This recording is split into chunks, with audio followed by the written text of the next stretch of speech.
So this screen is just showing the interface online if you want to chat or raise your hand, kind of where the buttons are. And if you're on your phone and doing video, this is how you would chat with us.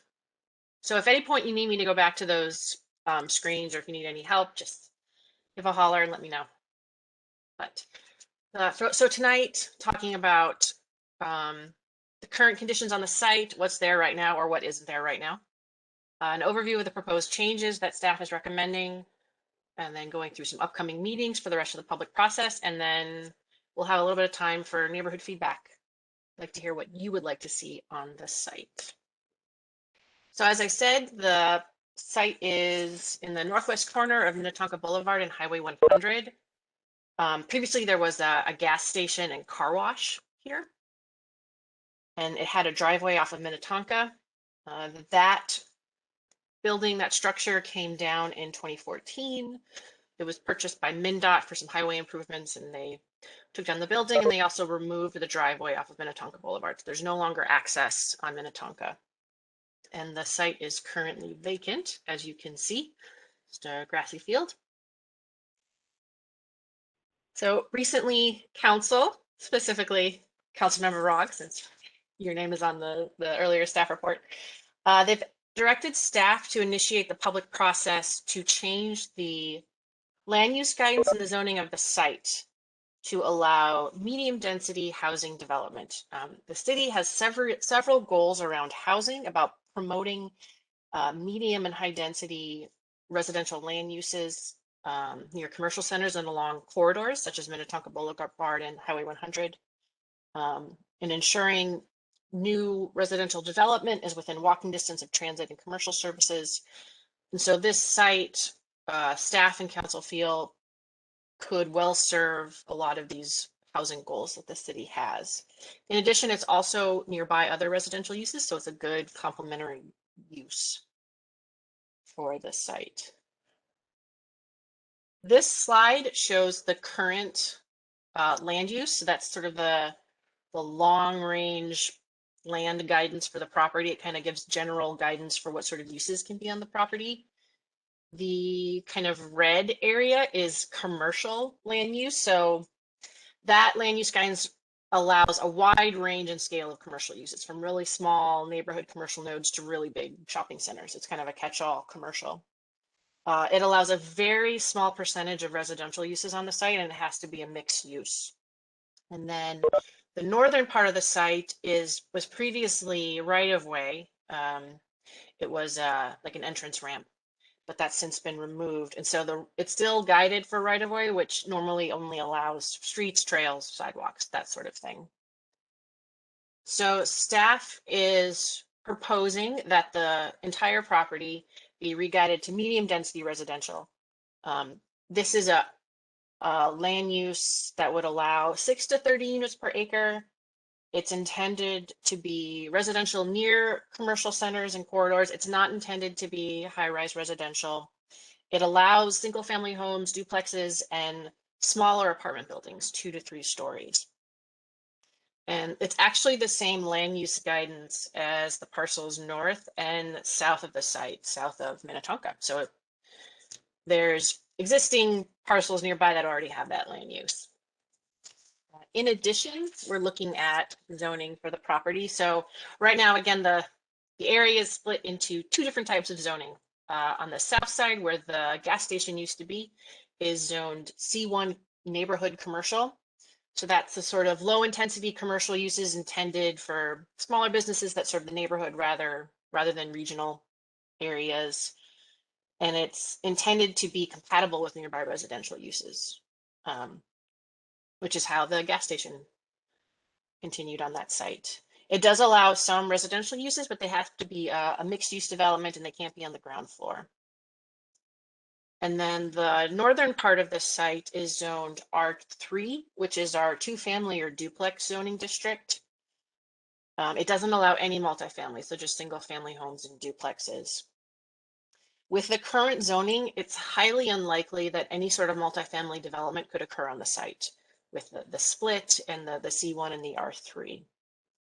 which is why staff is recommending the property be rezoned to R4, multiple family residence. This district is like a medium family or medium density residential. It's intended to be compatible with lower density residential areas, but also allow some of those smaller apartment buildings, again, duplexes and single family homes could be permitted in that zoning. It has a max height of 3 stories or 40 feet, and then a maximum housing density of 30 units per acre. And it would be the same zoning as the property south of Minnetonka Boulevard. Oh, you faded out. Can you still hear me? Now I can. Okay, thank you. So those are the changes staff is proposing. This slide is showing upcoming meetings for the public process. Tonight is the neighborhood meeting. Next Wednesday, there will be a public hearing at Planning Commission at City Hall. It'll be a kind of a similar presentation, a little bit more in detail.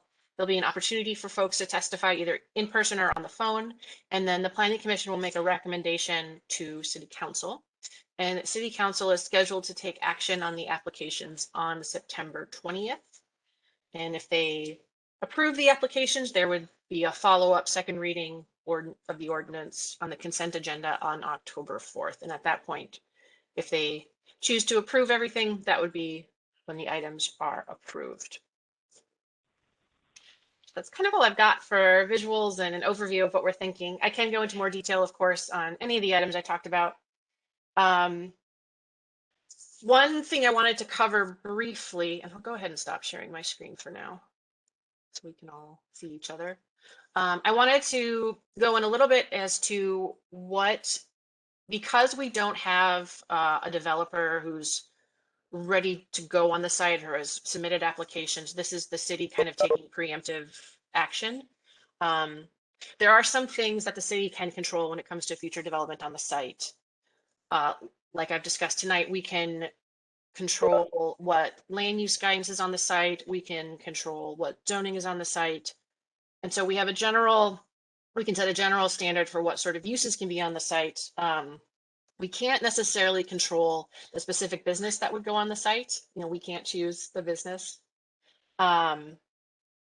We can't necessarily control the architectural style of a building that might be on site, although we do have rules about materials, heights, amount of glass on a building, for example, but we can't get into the nitty-gritty of architectural design necessarily. And we also can't necessarily control which developer will come to the site or who would own the property. So just want to kind of set reasonable expectations for what the city might do in the future. But I just want to reiterate, there is no proposed development on the site right now. There isn't a plan for a building at this moment. This is all farther along in the future. I don't know, Sean or Councilmember Brog, if you want to jump in, that's kind of the end of my spiel.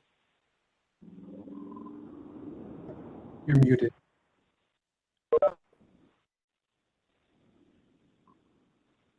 Someone mute me. There's a question in the chat. I can respond, but you can probably, yeah, Sean, looks like you're ready. Yeah, I was going to do the same. So the city acquired 4 single-family homes on the southwest, kind of southwest corner, just west of the apartment building, north of the roller rink, east of the church. And one of those has been, at least one of those has been removed. And the city is intending to redevelop that site with, right now we're exploring the idea of 4 duplexes on the property that would be working with a land trust so that it would be an affordable housing option. Affordable ownership. And home ownership option, not just, it wouldn't be rental, it would be for sale a product. That's the thing that the city is exploring on that site right now, and we'll have likely have some public process similar to this when that is ready to go. But right now we're still in the concept stage and working with a partner that does the land trusts and development. So I think the concept of compatibility is around multifamily, more dense housing. We don't, again, as Jacqueline noted, we don't have a proposal for this parcel under discussion tonight. So it could be a row home duplex ownership kind of situation, or it could be something different. But the compatibility is around higher density than your single family properties, homes. So I think, Claudia, you had your hand raised, and then Lisa, I saw your hand go up as well. Yeah, I just, thanks, everybody. Question, just, are there any characteristics of the site that would make it undesirable for a developer for what we're talking about? Do you foresee any obstacles to actually developing on that property? I do.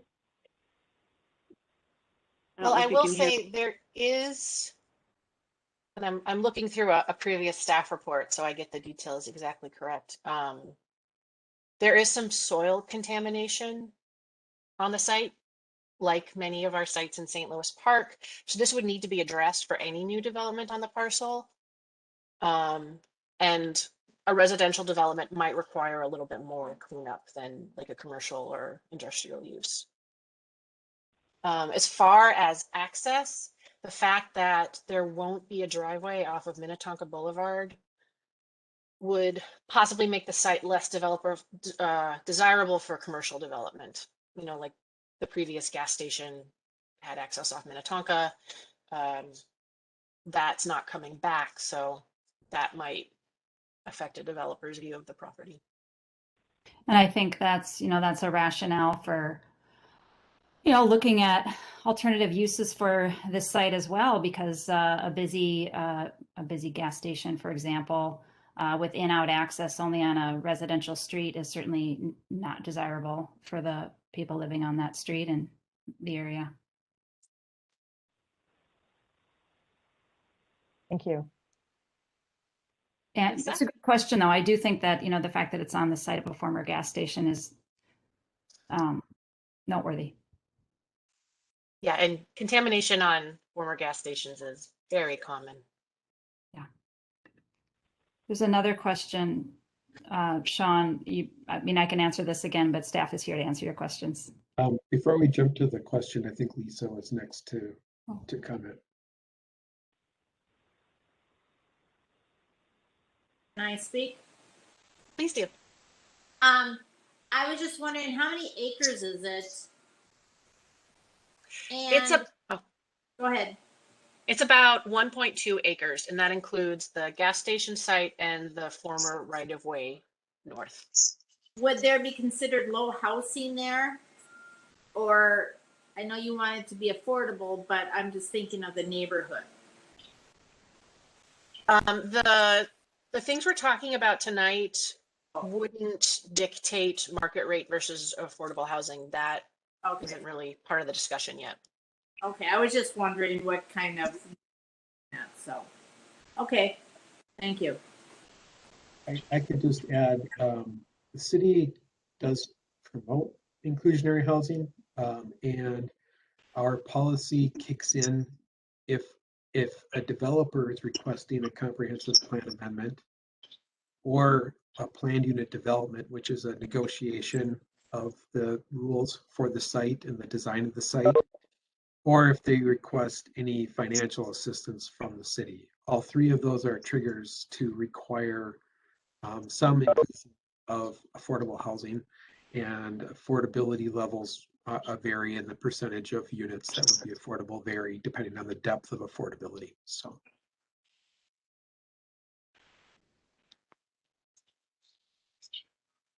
Heidi has in chat, so MnDOT has to offer the property to previous owners. Sean, I don't know if you want to go into more detail on that sort of process. Just that it's an accurate statement that when MnDOT acquired this property for public use as part of the Highway 100 improvements, they did so, through eminent domain and took the property from the previous owner.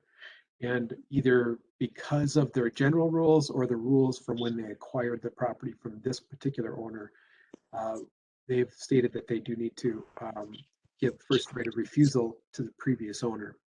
And staff had met with the previous owner, shortly after the business closed, and they were seeking new sites to potentially open. And really, what we learned pretty quickly was they weren't looking for other sites; they were looking at this site. They wanted to restart at this site. They enjoyed doing business in that location. It was a profitable business for them. And so they had very strong interest. This is a couple of years ago, maybe 3 years ago now that we've last met with them, but they had a strong interest in reopening. So our expectation was if MnDOT offered it to them, they would want to reacquire it, and under the current zoning of C1 neighborhood commercial, they would likely want to reopen that gas station in a similar fashion to what it was before, although the car wash may not be allowed in that zoning district today.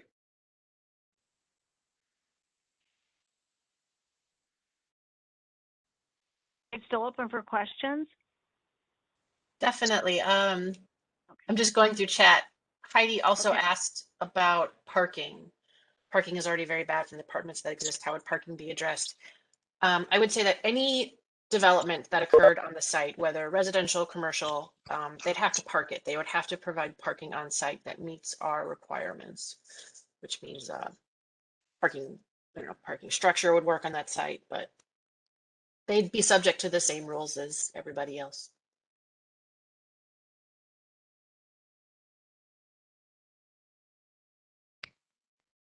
Is there another question from someone? Yeah. Yes, I I'm have one seeing- too, and you have a moment. This is Barb. Okay. Barb, do you want to jump in and then I'll get back to chat? Sure, that'd be great. Thank you. I live on Vernon, and I am a little further north, and I'm very concerned about usage of the site.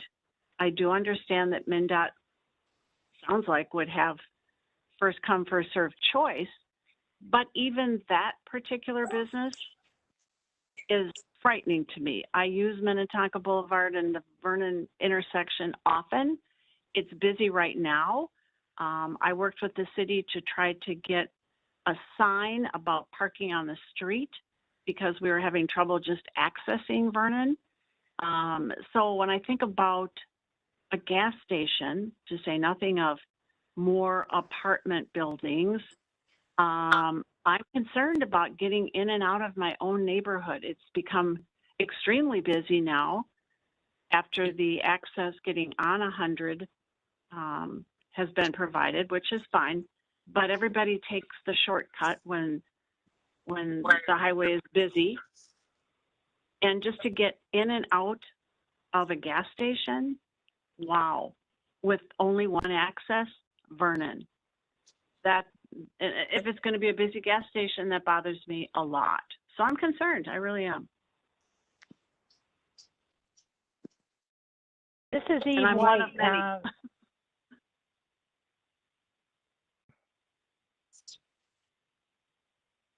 I'll just sorry, I didn't quickly mean to answer interrupt. from Lisa. Could it be both commercial and housing, store bottom, senior housing above, dash small? With R4 zoning, it couldn't have the commercial component. The C1 zoning, so the current zoning could allow that, but there's a requirement for, there's a lot of requirements that make it really difficult to fit residential and commercial on this particular site, partially because it's so small. And again, for example, fitting the parking on the site for both those uses could be really tricky. So, And I think it's also really, critical to recognize that if it stays zone commercial, there is a high likelihood that the gas station use will be the use given. So that's important to note that we can't really, we'd be naive to hope or expect for something different.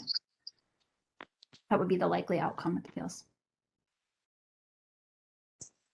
This is Eve White. I live on Minnetonka Boulevard and Vernon Avenue, and I can't imagine living here and it being any busier than it is right now.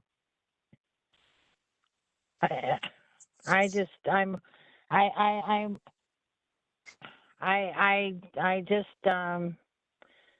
would like to see something that's good for the community. Everybody misses Rogers because they used it for food and all kinds of things. I'd like to see something go in there that is something like a co-op, food co-op or community-owned food co-op, where there's and do something really creative that's good for the community.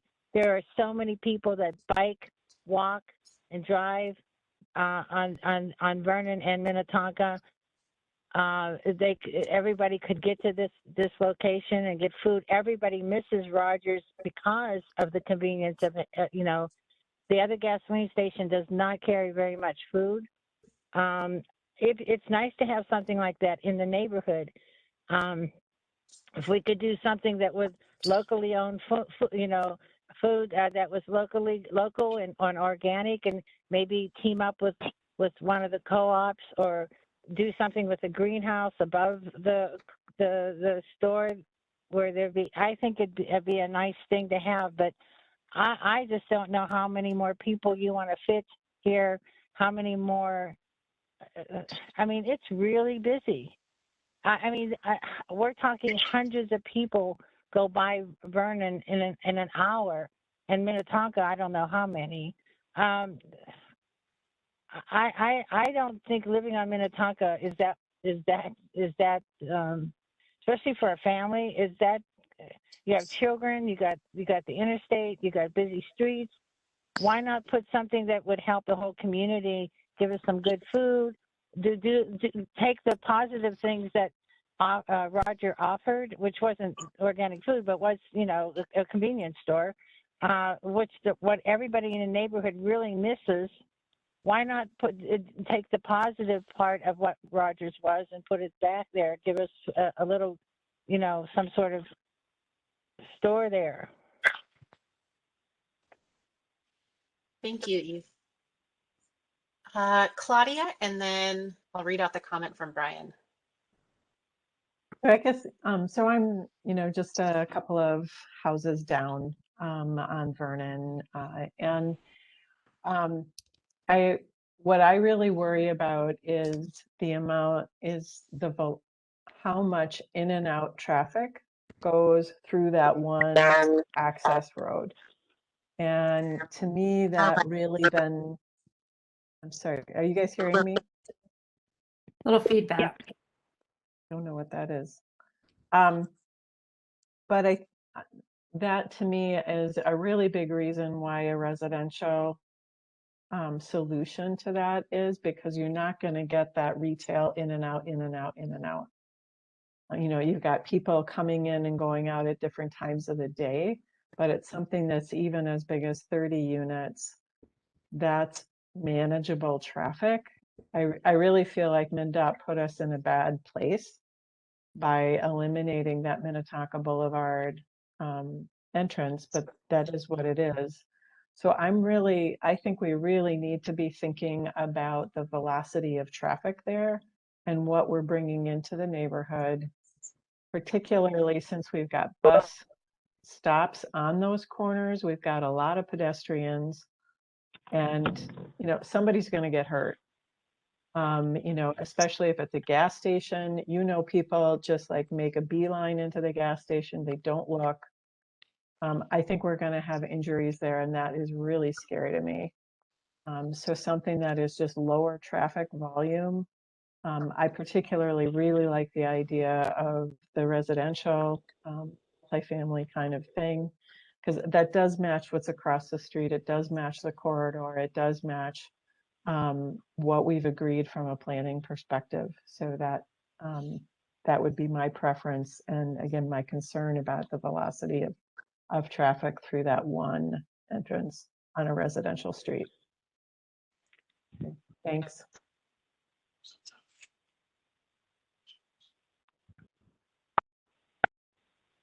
Jacqueline, You're muted, Jacqueline. Has to happen at least once, right? So I'm going to read out Brian's comment in chat and then Lisa. We live 2 blocks north on Vernon. Really appreciate the change to R4 zoning. So much less iffy foot traffic, car traffic, trash in our yard, etc. Since the change, much prefer any type of housing to business development. Quality of life is so much improved without the car traffic entrance exit of a busy business on Vernon. Thank you, Brian. Okay, Lisa. I already said I live next door to Caribou Coffee. I have a park behind my house. I have the flower shop and Domino's Pizza. And I get all the traffic from the skating rink, which is now closed. And people park in front of my house and it's busy. And I get the school that goes around the street now because they closed out that two-way traffic behind the school over there. I just think the grocery store thing or whatever, that convenience store or whatever sounds good. Low income housing, I really can't see. I can't see a bunch of people, but what do you do with the property like that? It would be nice to have, like she said, a store that we can go walk to, Brighter Bites, and maybe some, I don't know, seniors, maybe apartments above the store. So you don't get people coming and going because they're not going to be, well, I shouldn't make a comment like that, but just an idea. But there's a lot of garbage when it comes to people and stores, you know, like a gas station and stuff. So thank you for listening. I just want to remind folks too, as Jacqueline did at the beginning of the meeting, that we don't get to choose what business goes there. You know, we don't own the land. And so if it remains zoned commercial, the likelihood is that it would return to a gas station use. And even if it didn't, we still wouldn't be able to decide. I love the idea of a food co-op just as much as anybody else, or local food, convenience store. Those would all be really desirable uses. And we are not in the position with this property anyway to be determining what specific type of business goes there. We just are making zoning and land use changes that a private developer, most likely, depending, you know, will determine, you know, the details of. That's to you, Eve, as well. I do appreciate your comments, but and I know it can be confusing, to be honest. I still sometimes start to dream pie in the sky about what I personally think should be on various properties in the city, and then I'm reminded that there are, you know, they're private landholders, and we don't have that that power in most cases. Thank you, Yeah, Councilmember. just to clarify, so yeah, or add to what Councilmember Rogg just said. Again, I'm Sean Walther, planning manager for the city, and the zoning for the property basically creates a suite or menu of types of or categories of uses that are allowed. And with the commercial category of uses, there's a number of commercial uses, and we allow residential if it's part of a mixed use building. But we don't require that it be a mixed use building. So in our experience, every C1 neighborhood commercial zoned property in the city is a single use commercial use. There are no mixed use buildings that have been developed under that zoning category. The proposed zoning of R4 multifamily residential would not allow for commercial uses, with the exception possibly of a very small office. Usually that office is part of the, you know, the management of that property, but it could allow for a very small office use also. But typically it is not. Typically that is also a single use district where it's a residential multifamily, although it does allow for duplexes and townhomes and things like that. In the marketplace, we're not seeing a lot of those developments being produced. Thank you, Sean. Marnie, you had your hand raised? Yep. Hi. Good evening. So I'm the last house on Utica. The empty lot is my back and side yard. It's what I face. I have a lot of concerns about it being both options for both reasons. I will say that since the gas station has closed, foot traffic has quieted down a little bit, which has been nice. So there's, that concern. I know that it's just a conversation about what could go there. I did hear earlier about it being 3 stories high. I don't love that idea of an apartment complex towering over my house. Is there any conversation about if there'll be a wall or a fence of some sort to divide? They put up the lilacs at some point a couple years ago just to make an end and a start from my property to the empty field. Do you know if there's any consideration in that? I'll jump in if you don't mind, Jacqueline. Marty, again, this is Sean. We don't, just to be clear, we don't have a development proposal in front of us right now. This is the city initiating a change in the land use and the zoning. So we do not have a proposal in front of us. We do, of course, in the city have landscaping requirements. And so typically that is concentrated on the edges of the property, although it can be throughout as well. And we do have some screening requirements for things like parking. So if there's a parking lot that is adjacent to single family residential, some combination of both a fence and landscaping and a small buffer would be required. Usually it's, I think, like 10 feet, maybe a little less in some cases. So there would likely to be something like that.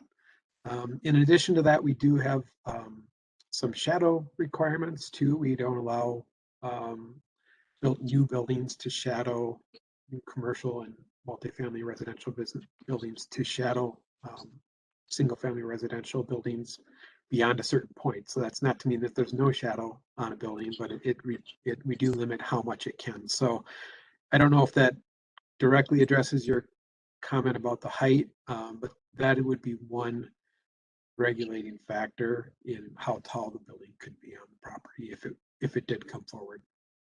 And then one point I'll just make too, just briefly, a lot of conversation has been made about access coming off of Vernon, and that would be a likely scenario if this property redevelops. I do want to note that the site also abuts the cul-de-sac on Utica, and so there is a chance that someone would seek an access onto Utica as well. So just want to clarify that. And then earlier, there are some people that I think joined a little later, just to clarify too, that MnDOT acquired the access along Minnetonka, and the county controls that, and they will not issue any new driveway access permits for Minnetonka, because that would really take away from some of the congestion and safety improvements that were made in that intersection through that corridor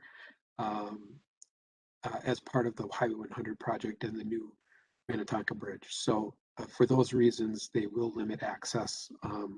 It will have to be off of city streets and not off the county road. So you're saying that Utica would be opened up as an access to both arrive and leave that site in the future?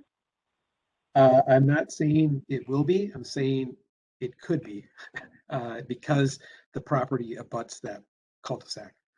So a driveway access to the cul-de-sac is a possibility. But Tom, that's regardless, I'm sorry. No, that's regardless of land use and zoning decisions, correct? Yeah. That's correct.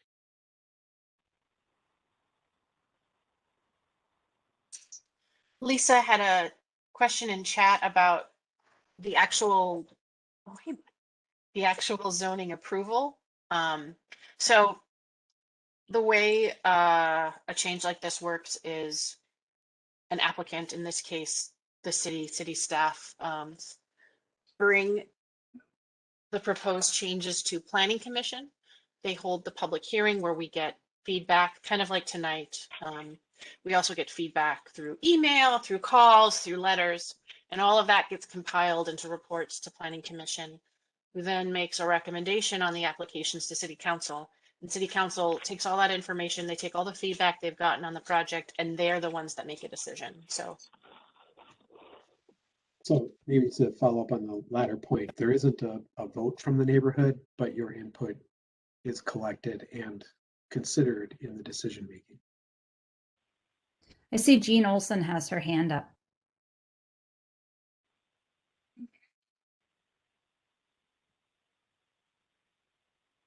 go ahead, Jean. She's on mute. Are you able to unmute her? There we go. I think you can go now, Jean. Oh, Jacqueline, I know that Jane mentioned that she was having issues and was going to try to call in, so maybe one of the call-in numbers is hers.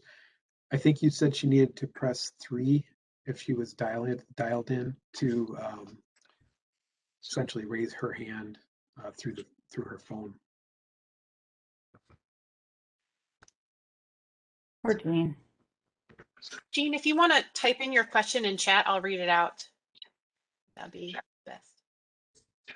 And then Claudia had a question. Would Holiday have any recourse against the city if the zoning was changed? Sean? I'll take that one. Again, so no one has a right to their zoning.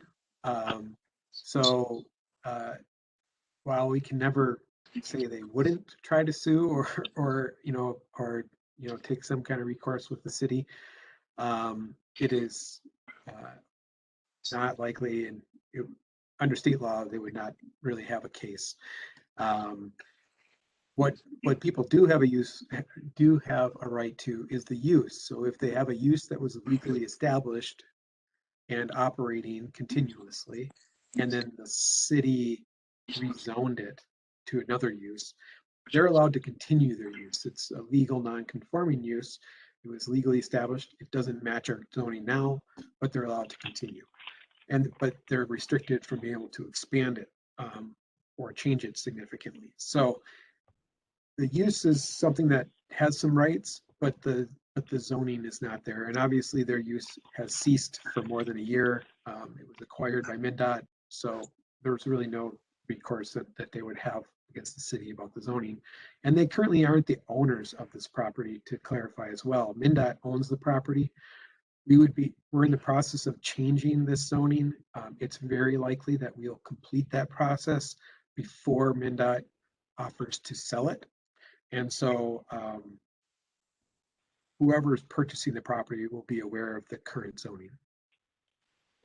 If we make that decision, I mean, we are taking feedback through the planning commission, and there are 7 council members to make that decision. Yes, I'm sorry if I misspoke, but yes, that's accurate. So whether it changes or it doesn't, they'll know the zoning that was in place when the property is offered for sale.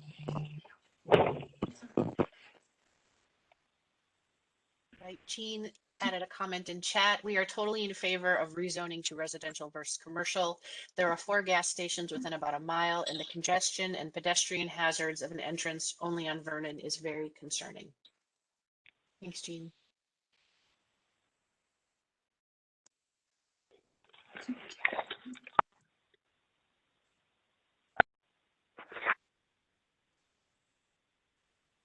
Were there any other questions for staff?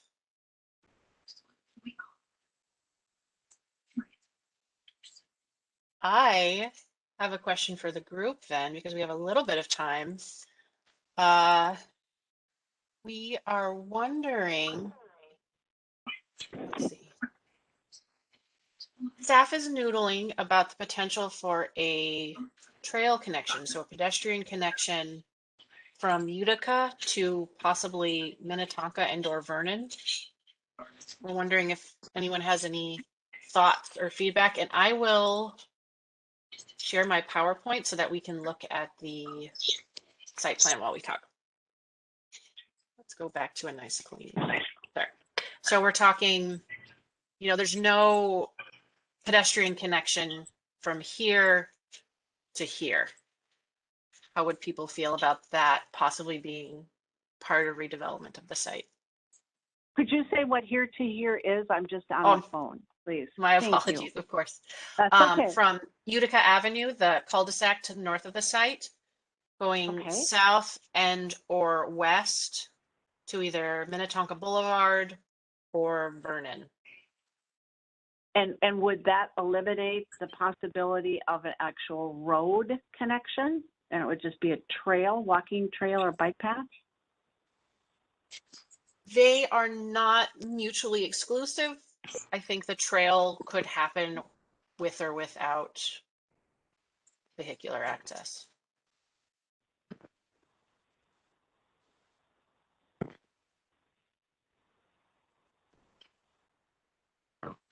I feel bad for Utica.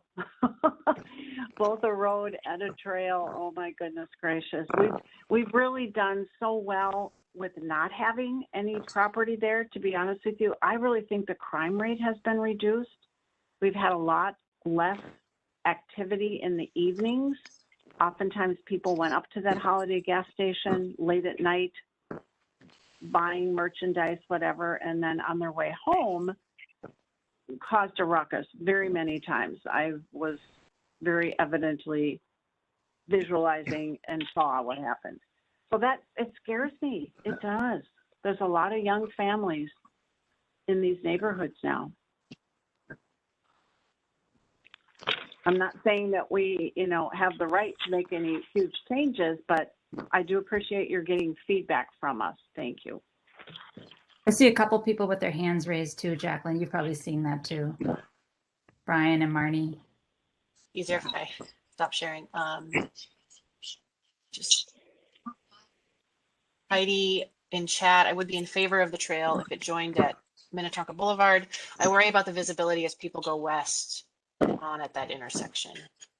And then Brian and then Marnie. I don't know which order you guys went through, but let's start with Brian. It's actually Diane. You've got both of us. I'm curious if you can elaborate on what you mean by trail, because Utica, for instance, doesn't even have a sidewalk anymore. So what do you mean by trail? I've seen, some things that qualify as like bike lanes where you've got those little, I don't know, standy up things that separate the lanes of traffic. Is this going to be just an asphalt sidewalk? Are you then going to put sidewalk on Utica as well? It seems odd to start a trail where right now you just have streets. So I'm not for or against, I just want to understand a little more about it. Thank you, Diane. By trail, I just mean pedestrian connection in general. We haven't really dived into asphalt versus pavement versus what it would look like, but thinking about pedestrian access from Utica to the other streets, trying to suss out how people feel about that.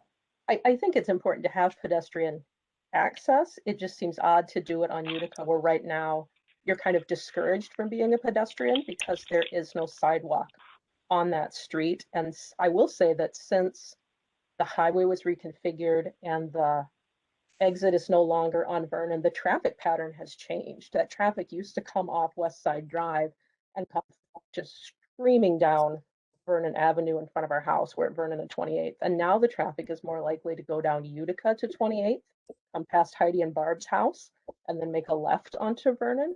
So I think there's a lot more risk to being a pedestrian on Utica than there would have been 10 years ago. So that's not necessarily where I would see the best spot for having an access personally. It wouldn't be a place where I would necessarily feel comfortable walking. Thank you. Marnie, do you have a comment?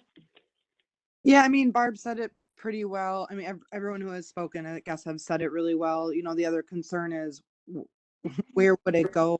Because they've planted, well, kind of planted, and you're going to narrow the street. And with trucks coming down who get lost, who don't listen to the signs that say it's a dead end to begin with, they barely turn around at the end as is. It's just it's a disaster waiting to happen, and someone's going to get hurt. I agree that if it has to be done, which, because I understand, we're just the neighborhood, it doesn't make sense for it to cut over to Vernon. It makes more sense to go straight up to Minnetonka Boulevard. But again, I'm not in favor of it for all the reasons that have already been listed, especially, the crime rate really has gone, foot traffic has gone down. Thank you, Marnie. Claudia in chat, it seems to me that a pedestrian trail to Minnetonka would be a benefit to walkers coming from the apartment buildings down on the frontage road as they walk to buses.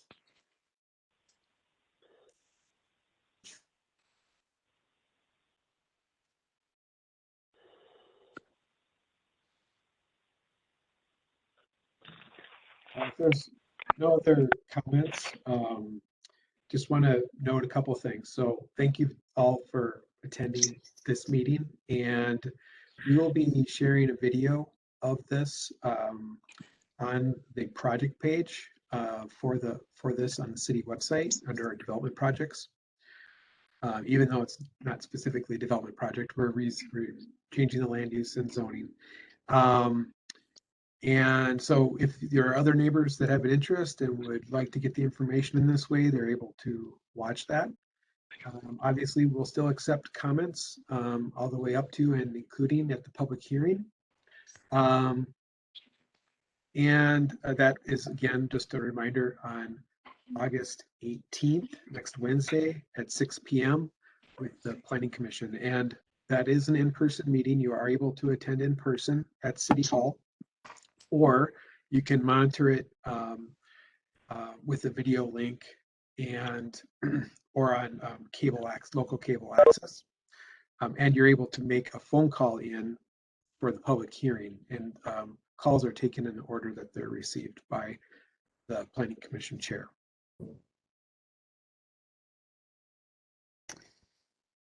Thanks, Sean.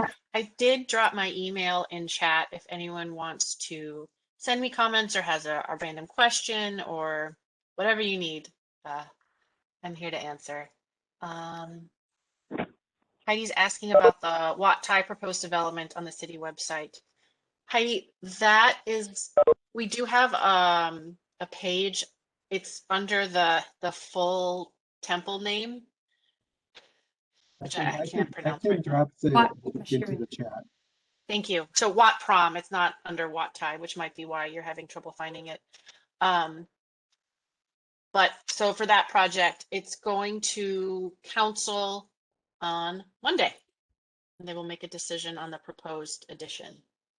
And real quick, I'd like to just thank those who are still on the call for taking time to, respond to the notices that you got, taking time to show up on this virtual meeting. I'm sorry for the technological challenges that sometimes happen. And I want folks to know that I personally, as well as all my colleagues on the council, really do value and respect the perspectives that residents bring. I know sometimes, it's hard because it feels like you're not being heard if things don't go your way, but you are. And then, change is inevitable, and we have tough decisions to make, and we have a changing city, and really trying to look out for the best interest of residents past, present, and future.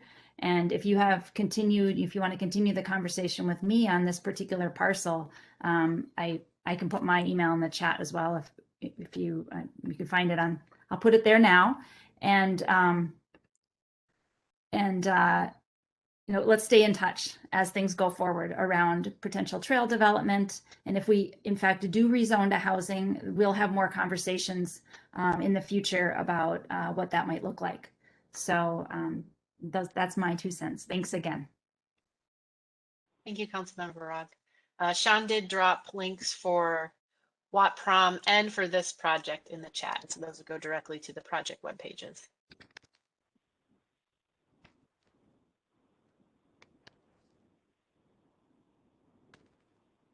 Oh, Marnie, I apologize. I just saw your question. Were others from Utica invited? We sent mailers to all properties within 500 feet of this site, so it should have gotten to other folks on Utica. And then I know Councilmember Rogg has been spreading the news as well. I don't think people on my block did receive an invite, because I just saw 2 and they said no. And you guys are talking about putting, a sidewalk or a path or an entrance that involves them. So it's only fair that they be a part of that appeal as it's their street as well. Certainly, and I apologize for the confusion. We're not proposing a sidewalk at this time. We wanted to see if there was any thoughts on it, but if that happened, it would be way, way far in the future, and we would have much more public process around it. So we would be able to reach out to those folks, definitely. I think you were just putting out the feelers, Jacqueline, right? Yeah. Feelers in this virtual space, virtual feeling.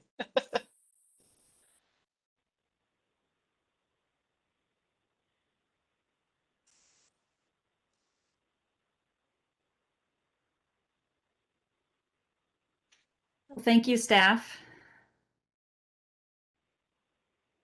Yes, All right. thank you. Thank you, everyone. Thank you. Thank you, Claudia. All right. Have a good night.